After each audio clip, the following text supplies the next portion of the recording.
All right, good evening, Springs BOE. We're live on YouTube. Phone lines are open. This meeting is being recorded, and you may begin. Thank you very much. Welcome, everybody, those attending here tonight and from home. Suzanne, will you do the roll call for us, please? Yes, I will. Eric Fredrickson. Here. Patrick Brabant. Kate Saris. Here. Dermot Quinn. Just say not with us. Emma Field is not with us this evening. Thank you. All right, please stand for the Pledge of Allegiance. I pledge allegiance to the flag of the United States of America and to the republic for which it stands, one nation, under God, indivisible, with liberty and justice for all. I'm very excited to open our meeting tonight. I believe we have a number of presentations. Mr. Kelt, will you introduce us tonight? Good evening. We're already somehow in mid-October, and Mr. Shumkis and I were talking about not only how the school goes so fast, but all the great things that we do for and with our students. But ultimately, what you're going to hear tonight is what it's really all about. The hard work our students have put in, their courage to come up here and present in front of everybody as well. So without any further ado, I want to introduce Mrs. O'Reilly for this. I believe every year you do such an amazing job with multiple different presentations here for our kiddos. This is the first one of each year, and it's really fantastic. So without any further ado, Mrs. O'Reilly. Thanks so much for having us back to share again this year. So this, I believe, essay originated as a radio program hosted by journalist Edward R. Murrow on the CBS radio network way back in 1951. It ran to 1955 and then was picked up by NPR. So everyday people were invited to write and share brief essays about their personal beliefs. It became a long-lasting cultural sensation that emphasized individual values and encouraged people to articulate their guiding principles. We always begin 8th grade with this essay because it challenges each student to think about his or her own guiding compass. It encourages the students to look at others and themselves with empathy. And this project teaches the importance of using our voices in a positive, respectful way. And it's a great first step towards the speech presentation later in the year. So tonight, our authors are Ariana Ruiz. Thank you. Iris O'Brien.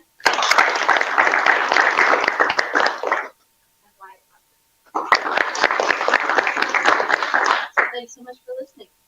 Thank you.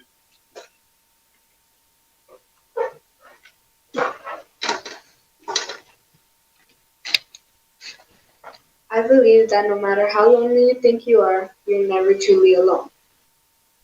My mother passed away on April 30th, 2023. She fought her enemy breast cancer for about 13 weeks. I always thought my mother would survive this horrible disease.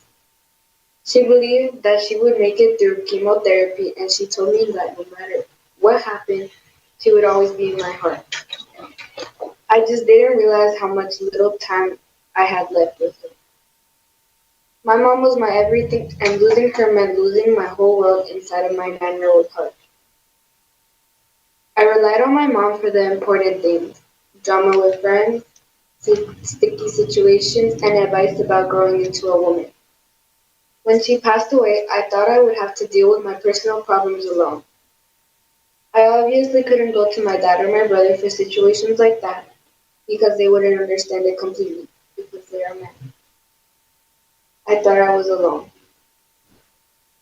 A few months after my mom passed away, I was still really sad. But I just kept all my emotions to myself. A new school year started in September, and I went back acting as if everything was okay, even though it wasn't. When my friends would talk to me and ask how I would say I'm doing excellent, but everything was about to change.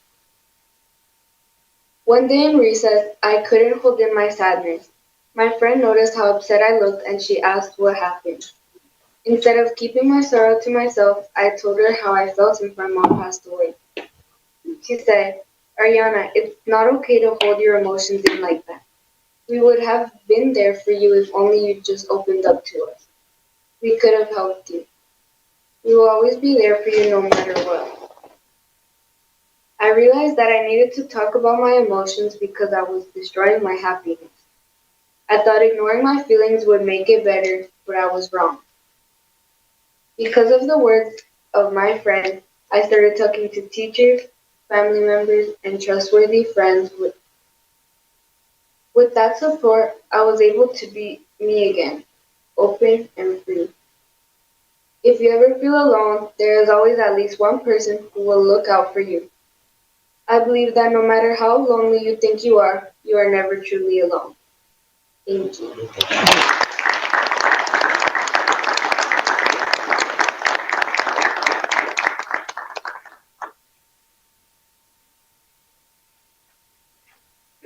I believe that music can change people. In the beginning of seventh grade, I was the loneliest I'd ever been. I just, I'd just fallen out with a few of my friends. I felt hopeless and tired. Seventh grade was supposed to be the year that everything would change. Thankfully, the never-ending year finally passed, slower than time itself. And yes, there was so much change, but there was one thing that helped me through it: music. Sometimes, late at night, we have questions for ourselves about our lives and whatnot. One night, I started wondering about myself. Who am I really? And then it came to me. I don't know. I'd never asked myself that question before. The loneliness crept up to me like a crowd of eyes staring.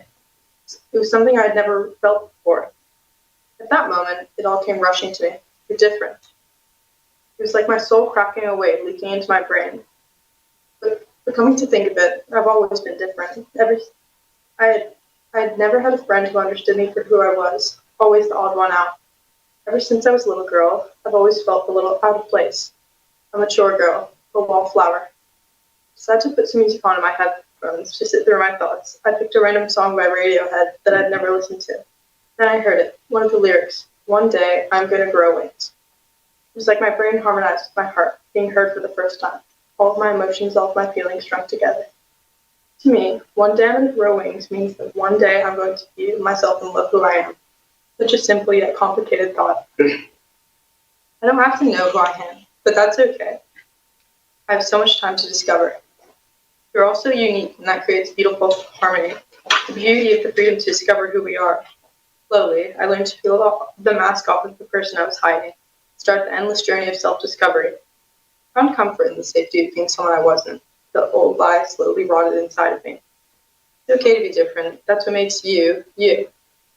We're all a little weird and different in our own unique ways, and that's the most beautiful thing. Some people never learn to embrace it. But I did, and that's what music did for me. In the end, even the wallflowers are still flowers. Music can change people because it changed me. This I believe.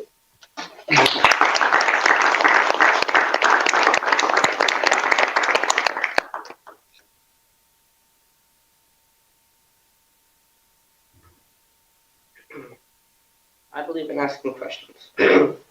This belief has directed me almost my whole life. Curiosity has just always been a part of me. I was born inquisitive, but I never would have stayed that way if my parents had shut out my questions. No matter how silly, every question was answered to the best of their ability. When I was younger, before I learned how to read, whenever we went on road trips, I would ask my parents, "What's that sign say?"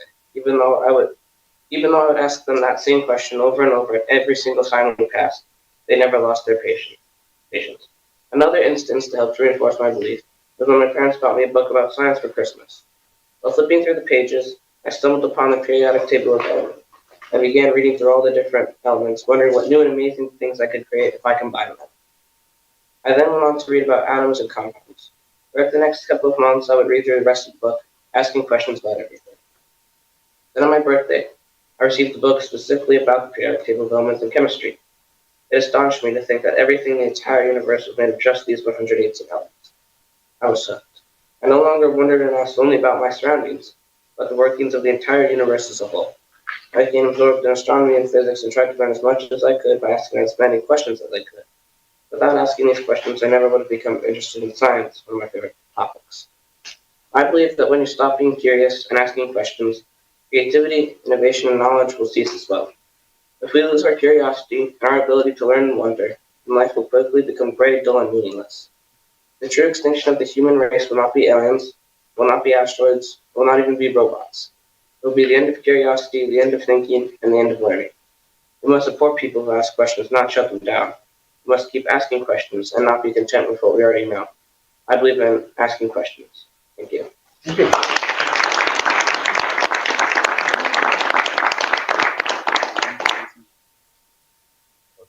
Thank you guys so much for sharing poetry. We love when the students come up to do this, and you always do such a nice job. It's also wonderful for our community to see, the programs that we're doing, and that's why we're all here is for our students, right? So thank you guys for sharing. It's not easy to step up to the podium and talk. So we really appreciate what you're doing. I also want to say, please do not feel obligated to stay. We always like to have student presentations in the beginning, so you can go home if you'd like and not listen to all the other stuff. But of course, you're welcome to if you'd like.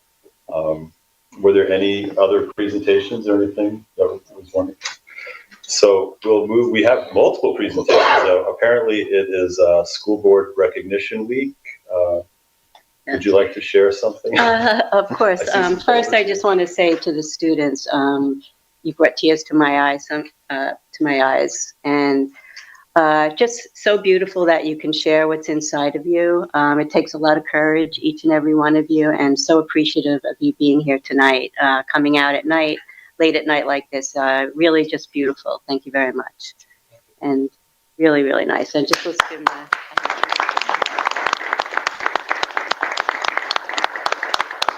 So once a year, we recognize our school board. As all of you know, this is a volunteer position. All of these people come here. They put a lot of time, a lot of effort into our school, into supporting our students, the programs that they have, into supporting our staff, our administration, and the community as well. And we thank you so much. We have a short little video that some of our kids put together that we just wanted to share with you.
The cookies are from the STA, and as I said, we had treated you to dinner as well. Yeah, that was wonderful. Thank you. I didn't expect there to be so many opportunities to cry. To kick off a board meeting. Oh my God. Well, we have our annual external audit now. Yeah, just so I can recover. We'll move More to tears. Annual external audit. That'll help the tears. Well, thank you so much. Thank you guys again. Thank you for being here. Thank you. That was super heartwarming. That was beautiful. So we'll continue our presentations actually, and we'll now move to our annual external audit. Jonathan, can you introduce us to our auditor and our presentation? This is Jeffrey Jones. He's with the EFPR Advisory Group. used their firm to do our external audit for the 6/30/25 year end. Can you hear us, Jeff? Yep, I can hear you. All right. So thank you for the introduction. I'm going to share my screen here to put up a brief presentation. Okay, can you see that? Okay, so earlier today I did go through the financial statements with the audit committee in detail. So as a result, we're going to keep this kind of shorter and just more of a high level overview of the actual results of the audit. As Jonathan said, my name is Jeff Jones of EFPR Group. I'm a director here with the firm, and I was in charge of supervising the fieldwork for the district's audit this year. So at the beginning of the audit, we start with our audit approach. Here we approach audit by performing detailed risk assessments of the district. We identify significant audit areas and obtain a detailed understanding of the internal controls for those areas. And with that, then we test the effectiveness of those internal controls. Now, when we say significant audit areas, I mean an area such as your cash or your revenue and cash receipts, maybe your cash disbursement process themselves. And then we'll kind of go through, look at your actual internal controls themselves and make sure they're operating as designed. Now, for example, we're not going to go in and only look at very large transactions. So I want to make sure when the district is purchasing something that's $10,000 or they're purchasing something that's only $1, that they're following your procedures.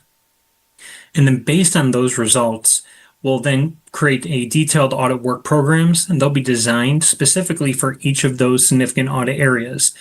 And with all of that, it will allow us to issue opinions on your financial statements. Now, based on the results of the audit, we are expecting to issue unmodified opinions on the following reports: your basic financial statements, your federal grant compliance audit, also known as a single audit, and your extra classroom activity funds. Now, one thing I always like to note is that unmodified opinion is also considered a clean opinion or the best opinion that you can receive. It means that there is no material modifications to the numbers, to our audit strategy, or any of those items. All records and information that EFPR requested was freely available for our inspection. And the results of our test disclose no instances of noncompliance or other matters that are required under government auditing standards.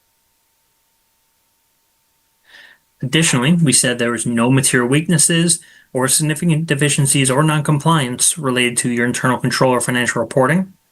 Also, no material weaknesses, significant deficiencies, or noncompliance in regards to the major federal program for the uniform guidance. So again, that is your single audit where we go through and we test your federal awards.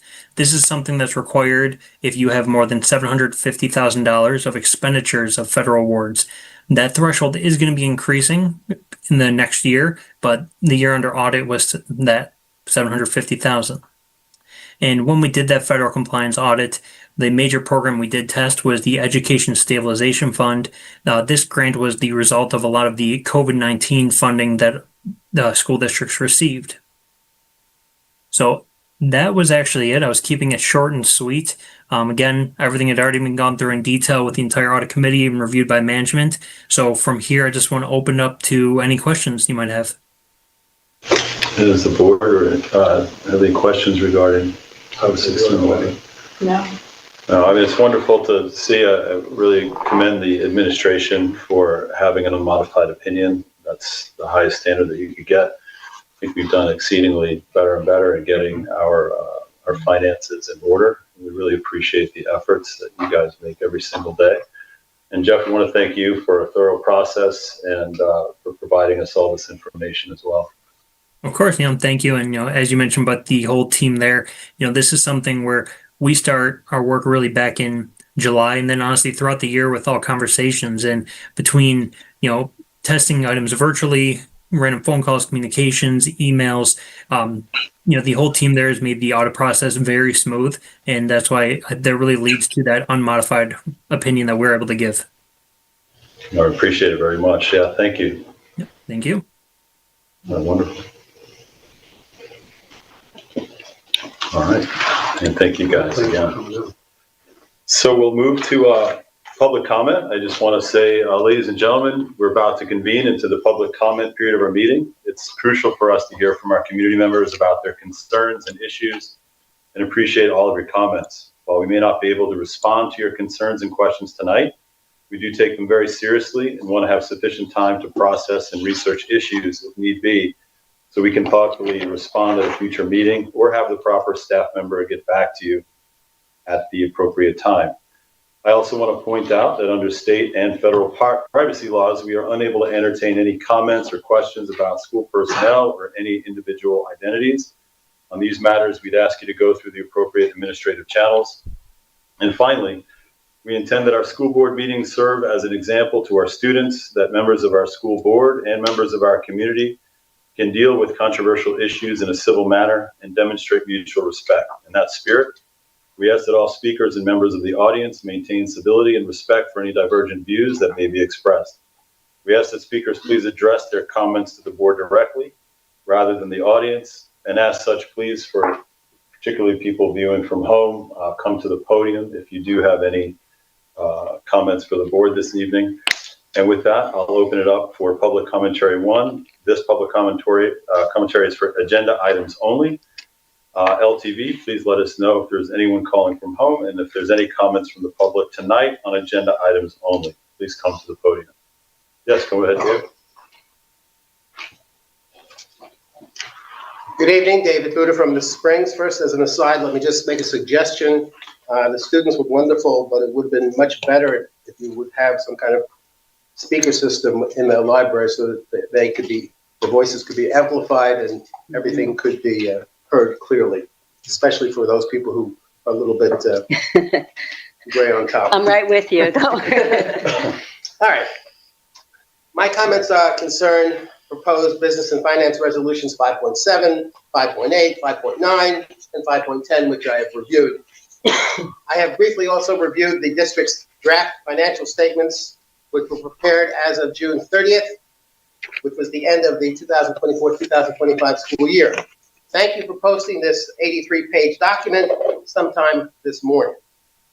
The financial statements report that for the 2024-2025 year, the school district collected more than $4.5 million from the taxpayers, mostly from the taxpayers, in excess of what was actually needed to fund the school district's monetary requirements. You are now proposing to fund various reserve accounts with all of these excess funds. Based on the resolutions that you have posted on your agenda, you do not intend to consider using even 1 penny of that large excess that was accumulated last school year to reduce property taxes, which is your right and your opportunity. One of the resolutions that you have tonight is to certify the amount of money to be raised by taxes. You are planning to put $4,175,000 in the repair reserve account, $175,000 in the employee retirement contribution reserve, and approximately $195,000 in the teacher's retirement contribution reserve. While the voters did approve creating and funding a repair reserve of up to $7.5 million, it was expected to be funded over a considerably long period of time. At least that was the presentation and the sense of the body that I received from listening to everything closely. I dare say that no one expected that more than $4 million of unused excess funds would be left over from last year's school year transactions and would be deposited into the repair reserve account in a single year.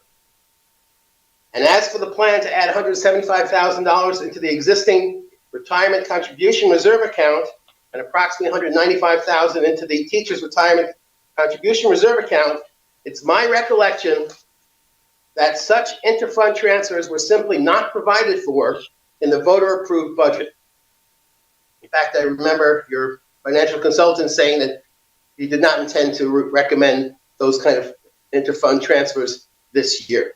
Moreover, those two reserves for teacher and employee retirement contributions are already adequately funded, and there is no apparent reason to think such additional reserve funding is needed at this time.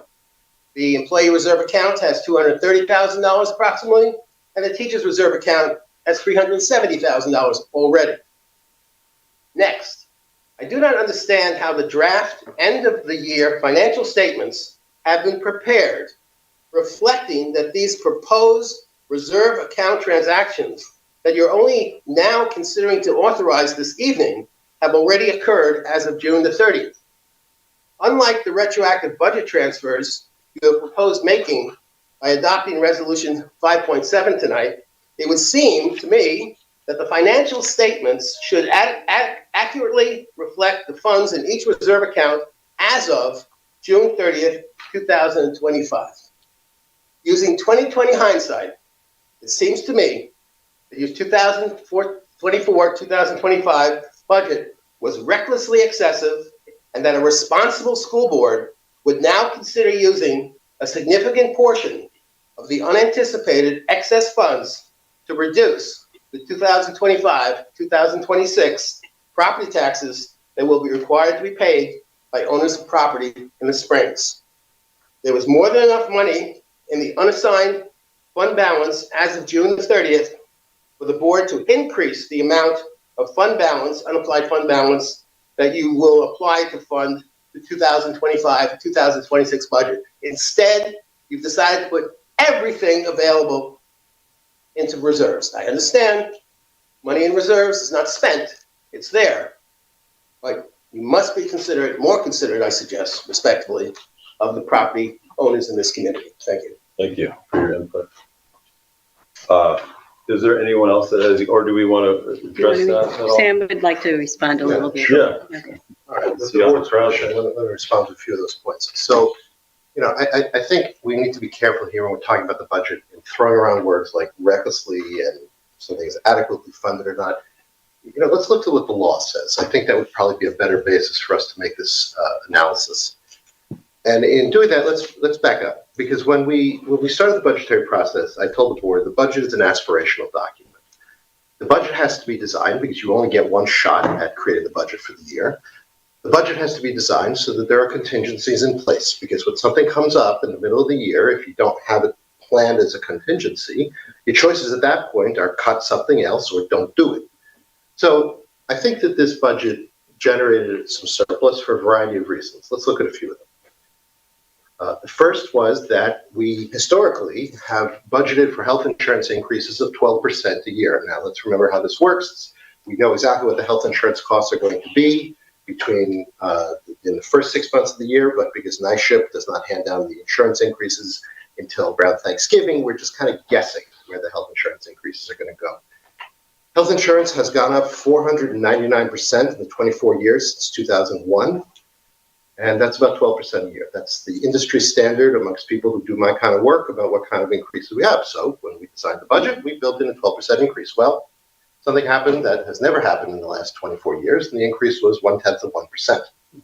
So we generated a lot of savings there. We generated a lot of surplus right there. Sorry, it's very easy to sit here and look at and say, in hindsight, the budget was $4.5 million in excess of requirements, but my crystal ball doesn't work.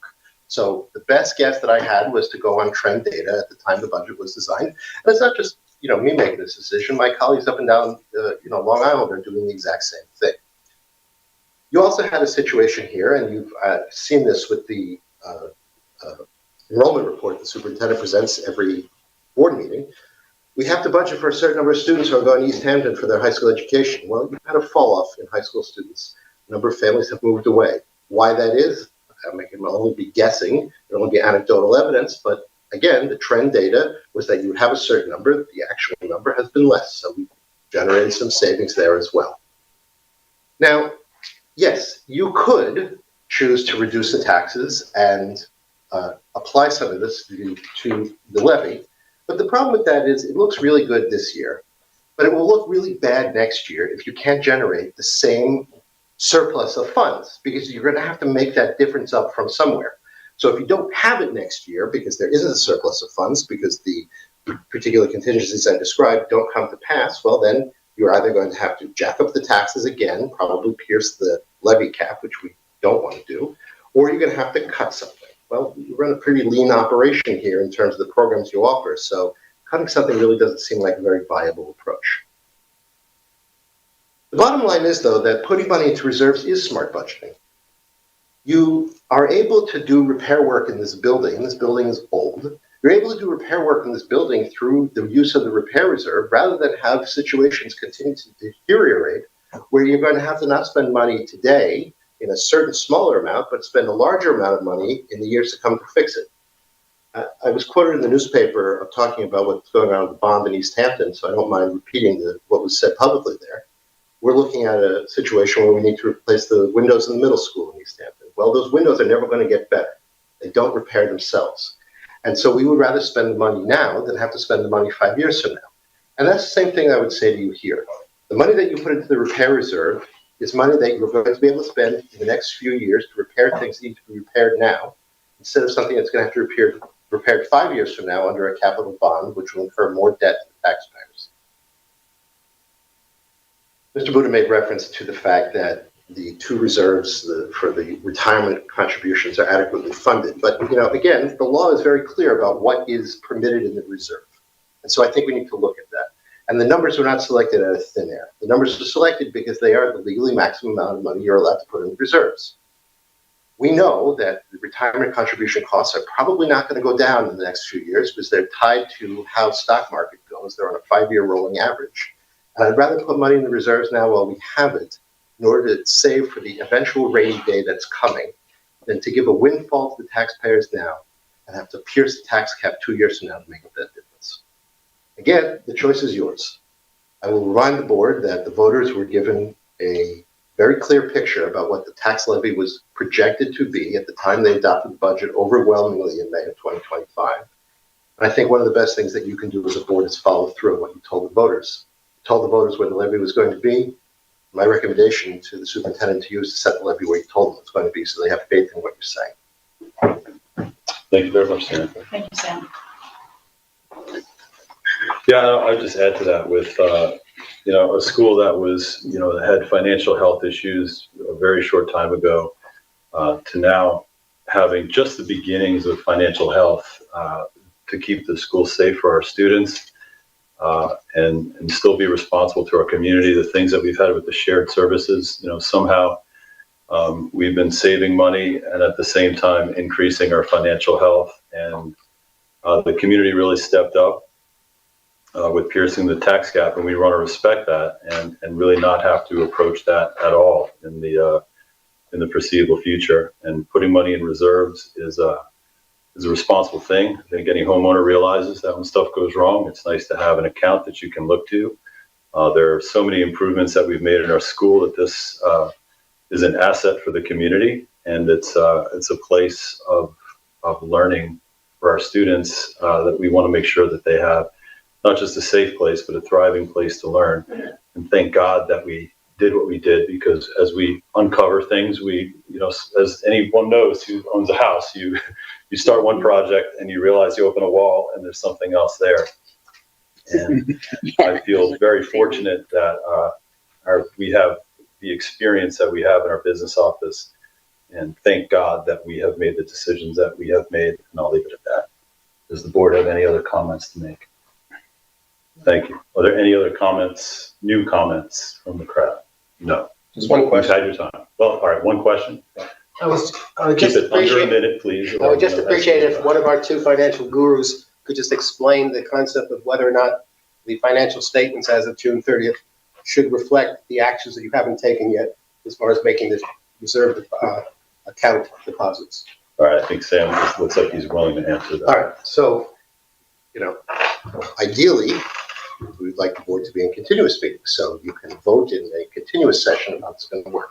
The financial statement is in draft form until the board votes to adopt it this evening and votes to, if it wishes to, put the money into reserve. And it reflects as if that is going to happen. If you choose to do something different, that is your right. I want to stress that. You're the financial stewards for the district. There will be an adjustment then in the financial statement, and we'll have to take it off the agenda and have Mr. Jones make it reflect where you end up setting it. The report is due to the state tomorrow, so that's why this is on there. Unfortunately, 770 school districts in New York all have their reports due at the exact same time, and there are a very small number of financial firms that do this kind of work. I would love it to have done this 2-3 weeks ago, but everybody is trying to get in the last 2 weeks at the same time.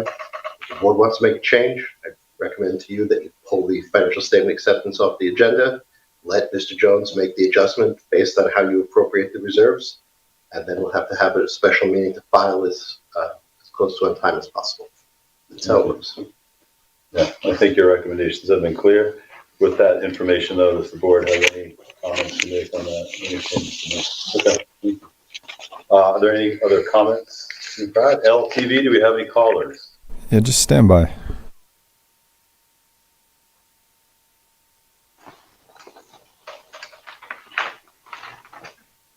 Hey, good evening, Springs BOE. This is Matthew from LTV, and we're just calling in on the phone line just to demonstrate the phone lines are, in fact, open and operational, and we have no other callers at this time.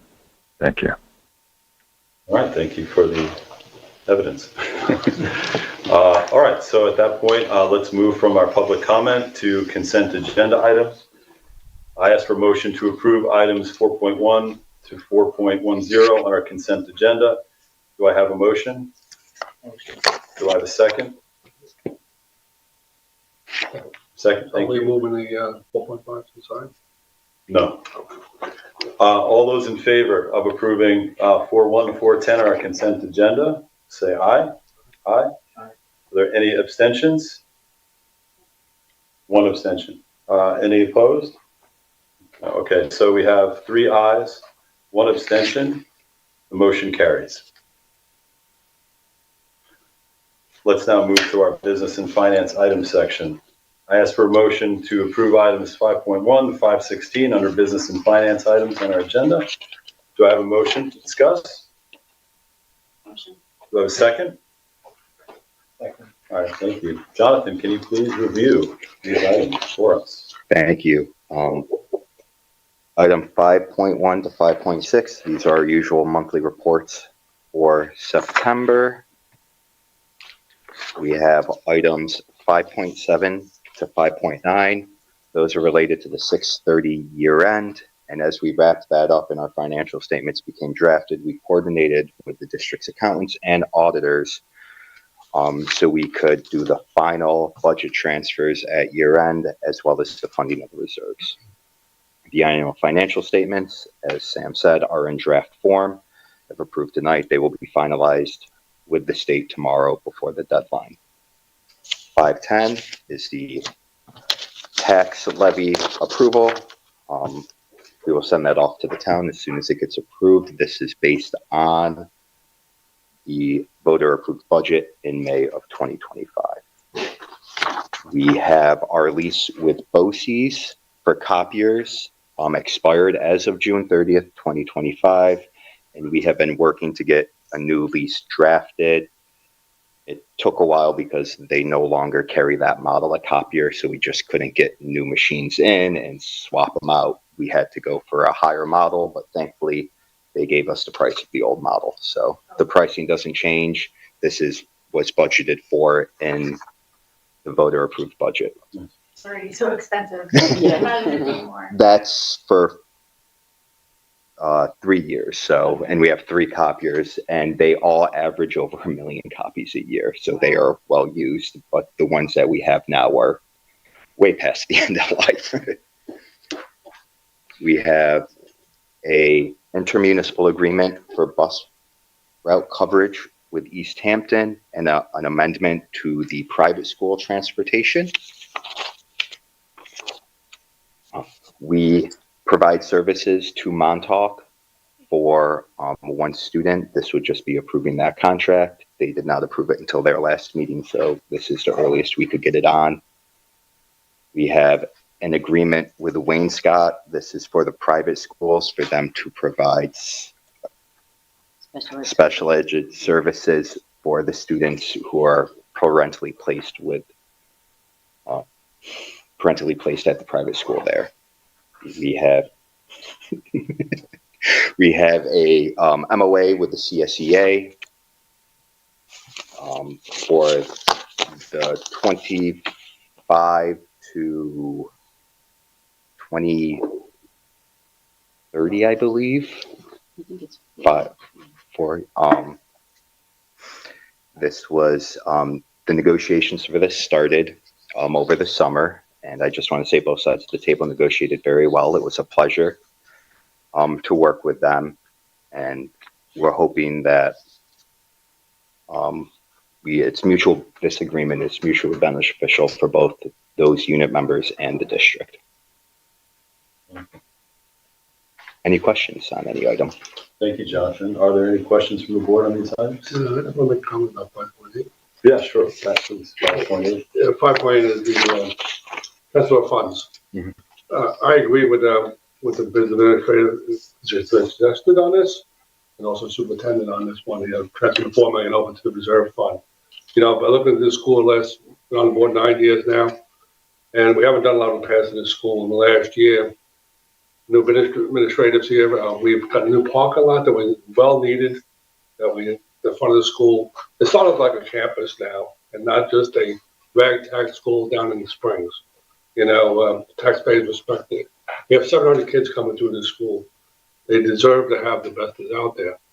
And replacing the lockers in the hallway. It took a lock from 1952, 2025. Finally, those lockers were there when you were in school, right, Katie? Yes. That was on 10 years ago. So. But this school needs repairs. We're sitting in the room. I don't know if the whole ceiling's going to be done. It wasn't just simply taking the ceiling tile and changing them. There was revs up there were rotted out. The building was structurally unsound. Luckily, we had the money to repair it. That's what we got to look at. We had the same problem with the building over there, the original entranceway, a couple of years ago. We didn't have the money to fund it. We had to find money to do it. But it's comfortable to know that we have the money to repair the school, give what the school deserves. Right. So I'm all for 5.8, even though, as Sam said, we have the right to change it, even though it's due tomorrow. I'm not voting on it because it's due tomorrow. I'm voting on it because I agree on it. So, thank you for that. I think that's important. Yeah. And that ceiling was a thank God moment in there because it's not just a stain. We're not experts. And because of our due diligence, we were able to identify something and there was something else there. And we took care of a major issue. Mhm. And you never know. These things are so expensive and you can never plan for them. But we could do our best to make sure that we have what we have in our budget. And Kate, I think you're about to say something too. I just wanted to, again, thank the taxpayers for approving the reserve last May and trusting us with the finances here. And, we also have a commitment to our taxpayers to have more of a streamlined tax levy. So that's front of our mind when we vote for it. Thank you.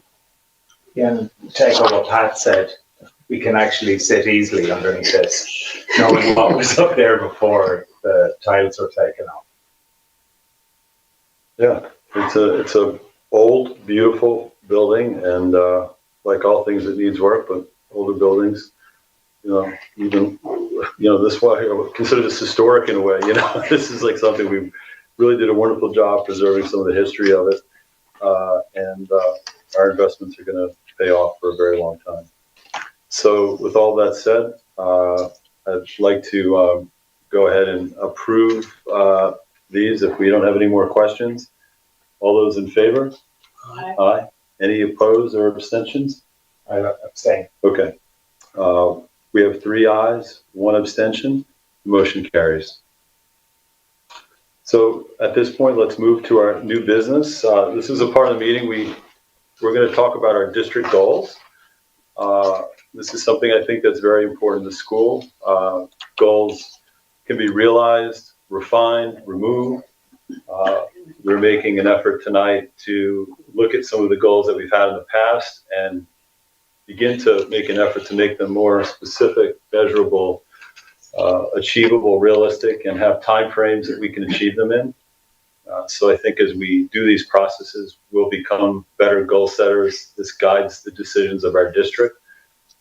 And tonight we're just gonna take a look at them, have some creative and thoughtful discussion on what these goals are. And while the discussion might be able to continue tonight, we do also have our board is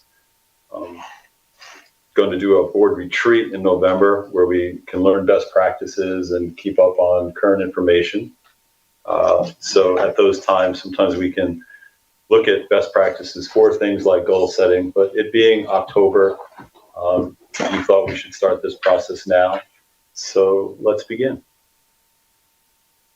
Yeah, I'm just going to start off by saying the administration has gotten together and we're really working well as a team, looking at areas that we wish to strengthen district-wide in obviously collaboration with the Board of Education, and we're looking forward to the ongoing discussion. One of the things that's very important to us is obviously making sure that we increase the academic progress from our students. We're very excited that we're implementing new programs, particularly in literacy, where we're strengthening our literacy, which especially at the K2 level. And we're working now towards the 3-5 level. And we're also looking at aligning our curriculum, both vertically and horizontally, so we can look at assessments, look at scores, see exactly when things are taught. If students aren't doing well in something, we can look at a grade level and say, well, we need to strengthen the curriculum in that area. So we're very excited about the direction that we're going in as a district, to really see that we have, as Eric said, measurable objectives that we can look at and be sure that we're addressing and using data to see how we can strengthen what it is that we teach to our kids and when we teach it to our kids. It's really our main focus, I would say, as we're moving forward academically. Do you want to talk about benchmarks a little bit? Sure. We going back to the data. Of course, we always want to increase student achievement, and the state does as well. Their bar continues to raise. So even us going up, we're going to a higher level each and every year, and we have goals such as 5% annually to increase, and that's a lofty goal when it comes to it. But ultimately, if we're looking at some of the things that we're doing, it's going back to let the data do the talking, using the information that we have. And we actually discussed this a little at our communications meeting, the importance of having student data and using that data to drive our instruction. And it's not just for us to help students individually at their level, but across the board. If we're looking at item level analysis on our benchmarks, we could see the standards that we're falling short on, or the standards that students need the most help with, and then give them that extra support. So having benchmark assessments and progress monitoring throughout the year, specifically in our ELA and math courses, is going to be very important for us. Teachers are meeting every week, and they're planning collectively and collaboratively. And we want to just make sure that we're on top of looking at the data and doing everything we can to help our students, each and every one of them, meet them at their specific need, not just you need to do better in math or you need to do better in ELA. It's you need to focus on this specific skill, which is going to get you to grow in all the different skills. So we're identifying gaps and then plugging those gaps with the needed teaching. And like Nancy said, we're aligning curriculum, so across grade levels, and then also vertically, which is going to be our teachers discussing each other. Atlas is a big piece of this as well, the program that we purchased, where teachers can see the year before, the year after, same grade level, their plans, their ideas to make sure our kids are learning and growing as well. And as we all know, along with academics, is nothing as important as the social and emotional well-being of our students. It's a very important part of our work here at Spring School, making sure our kids feel safe, making sure they have the supports that they need to go through whatever they may be going through. We all know that kids have many different challenges, and we're fortunate here that we do have great support systems. We have, as Eric has put in, our SOAR with the Osprey program.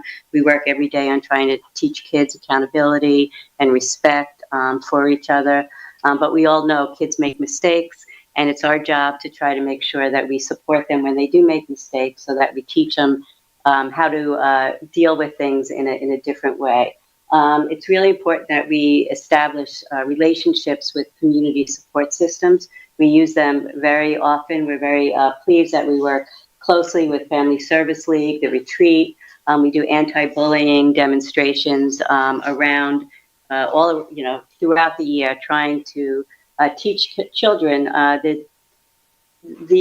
how difficult it is for other kids and what it feels like when kids are bullied.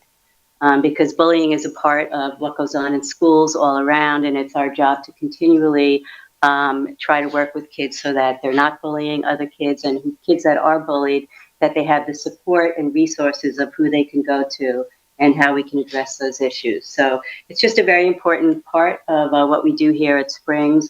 We think that we have a really terrific support group here, and we're also thankful for the community support that works with our students as well as our parents that give us a lot of support along with our PTA.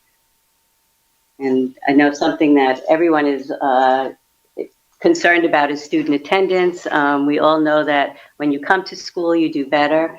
And it is an issue with some students, and we have a goal of really trying to make sure that we're on top of contacting parents, communicating with parents and students so that students come to school every day. When students come to school every day, they do so much better, as all the research shows. So we really want to put effort into making sure that we're on top of it, we're contacting parents, we're having meetings, and that we get our kids here on a daily basis. And those are the goal. As an administrative team, we just worked on looking at where we are and what are the things that we can work on this year, and then as we go in the future, our long-term goals as well. Yeah, that's wonderful. Before I make comments, did you want to go over 4 too? That's kind of, the board can, the macro, right? Yeah, talk about that. But personally, what I like about the goal structure that we're moving towards is we have, I think one point of discussion is, do we have the right categories? Because the categories are indefinite, right? They're perennial. I think academic achievement, social emotional learning, attendance, engagement, and governance, policy, and communication are probably always going to be a part of some district goals, the macro, if you will. But within those macros, we have a couple of things that we can work with. We have the goals that hopefully are achievable by the administration that we have and the staff that we have. But within the goals that you guys wrote, I think we can also, in some respect, look at the action steps as goals as well. Goals are not just outcome-oriented things. They can be, if I go to the gym, I could say I want to work out 3 times a week. I don't have to say I want to lose 10 pounds. The 10 pounds is the outcome. That might happen. But in order to get there, I know that I at least have to show up a certain amount of times per week. And what I see in our action steps is showing up. I see how we're going to show up, and these are our best efforts in terms of how we're going to achieve that goal. If for some reason we don't achieve the goal, we can look at our action steps as a way to say we can have some kind of revision. In my world, we call it like an after-action review. What was supposed to happen? What did happen? What are we going to do differently next time? And by having a specific construct like this, it gives us a fundamental core that we can maneuver on and make more informed decisions later on. So in addition to the data that Mr. Kelt was talking about, our goals themselves can be things that we use as a benchmark and a barometer, and we can learn and pivot from. But if we believe as a board and as an administration that these are the most important action steps, our best efforts, if you will, our best laid plans in order to achieve these goals for these macros, these categories, I think we're in a good place. Obviously, this is something I think we'll always continue to look at.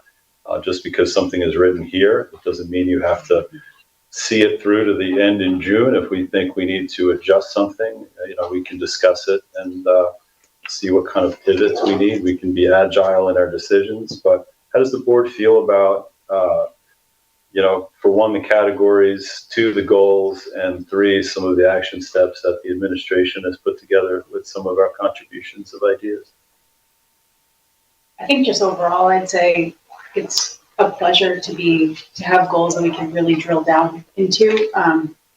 This is my 3rd year on the board. The last 2 years, we've been focusing on some bigger, like morale issues that are maybe a little bit harder to measure and a little bit more difficult just to deal with throughout the year. So it's a real pleasure to be focusing back on the kids and absenteeism and mental health and improving education. I think this is the direction we were really hoping to be in at this point. Yeah, wonderful.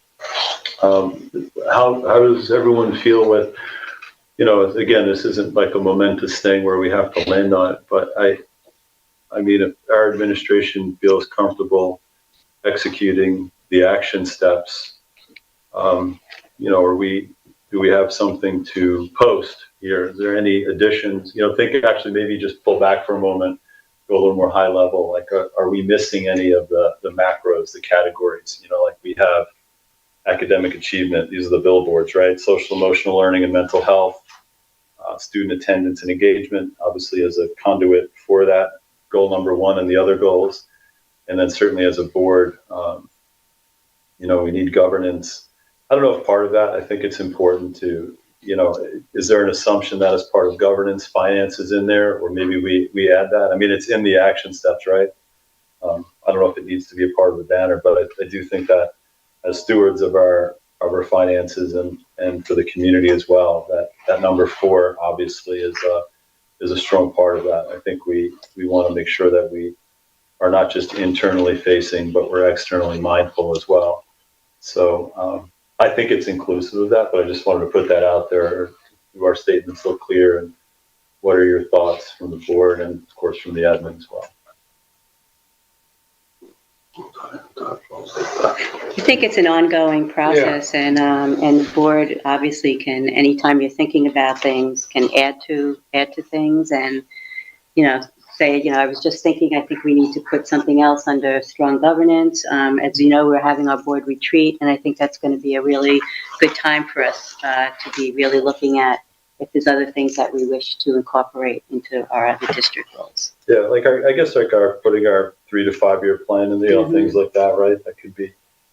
I think that might be suitable under goal 4. Just making sure we're accounting. Sometimes so much of our policies and everything embody some of this as well. But when we're talking district goals, what are we already doing that we might not think of as a goal, but can roll into this just as sort of a statement of, of our direction. But I think these are. I think this is a great start, and I really appreciate you guys putting it together in this way. Hopefully, all of our discussions, even from last year, I do want to make it known too. Last year, what we tried to do is in process, we had the readout of our goals at the end of last year. So in June, whether it was the state testing results or some of our achievements throughout the year, I think it's important to connect these goals together in terms of stating them in the beginning of the year, being able to track them in that arc of that, and then have some kind of readout at the end, so that everyone in the school, all of the stakeholders in the community, can see what we're doing, and we hold ourselves accountable to these things. And if we need to make changes, this gives us a great foundation to continue to do better and better for our students and our community at large. With regard to this section tonight, are there any more comments on our district goals? That's not important. Excellent. Well, thank you again, guys. So we'll move on at this point to our superintendent's report and recommendations. We ask for a motion to approve items 7.1 and 7.2 under superintendent's report and recommendations. Do I have a motion? Do I have a second? All right, Nancy, can you? Okay, so one of the things that I enjoy most in my position is when I can honor an employee who's done a really terrific job, and I can recommend them for tenure, for the board to give them tenure. Tonight, we have a teaching assistant, Margaret Doyle, and I just must say she is a stellar employee. She goes above and beyond in everything she does each and every day. She's not only one of the, I would say, finest teaching assistants we have in the district. She also does morning arrivals, she does dismissal time, she chaperones, she does bus monitoring, anything that we need in the district, she's always there. And it's a complete honor for me to recommend Ms. Doyle for tenure, and I would like to present her with some flowers.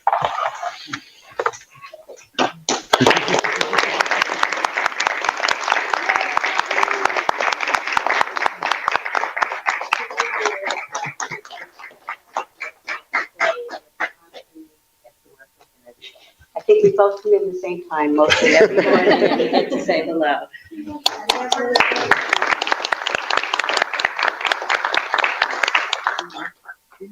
Just the enrollment. I just want to say thank you personally too. I mean, it's, I think sometimes we don't get to appreciate how important, you know, what moves this school. You know, it's obviously administration is a huge part of it, but sometimes the lights don't go on or our students don't get on a bus, and to have people that raise their hand for all of these kinds of things and the additional items, particularly that, you know, things like that Margaret does and others do as well. But it's what keeps the school moving, and we're very fortunate to have you. So thank you very much. Okay, and then I just end the meeting with, as I do each month, just our enrollment report. And just scroll down a little bit, Bob, just so you know, our enrollment is basically the same as it was in September. The difference is only about 3 students in our elementary school. As Mr. Schneider mentioned earlier, our high school is down considerably this year, but if you look at our numbers in 5, 6, 7, and 8, our current 8th grade is going to be almost 20 students more than last year's students went to the high school. Same, our 6th, 7th is high, and 5th grade is currently our highest grade. So it is very important that we project those increases in tuition over the next 4 years that we're going by. The nice thing to see is our class size is really nice in the district. It's something that that we really want to stick with as much as possible, keeping our class sizes at decent levels. Down the road, you know, we're going to have to really look at our pre-K and kindergarten are smaller, as I've mentioned, and down the road, we're going to have to look at enrollment overall, as do many of the districts on the East End. But right now, we're in very similar to where we were. We're down from last year at the same time. We're down 7 students in our pre-K through 8, so we're very comparable to where we were last year. Thank you. Guys have any questions? No? All right. All those in favor of approving items 7172? Aye. Aye. All right. Any opposed? Any abstentions? And cheers to Margaret.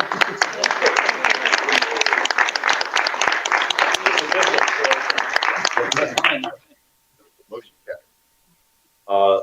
Finally tonight, this is our second public comment of this evening. This is for any comments or questions that are not necessarily on the agenda.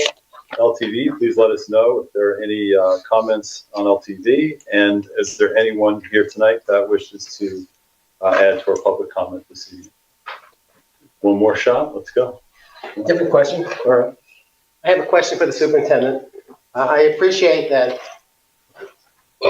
from grade to grade, the population fluctuates and you have some larger classes coming up. But this year, at this point, you're 40 students less than you had last year at the high school.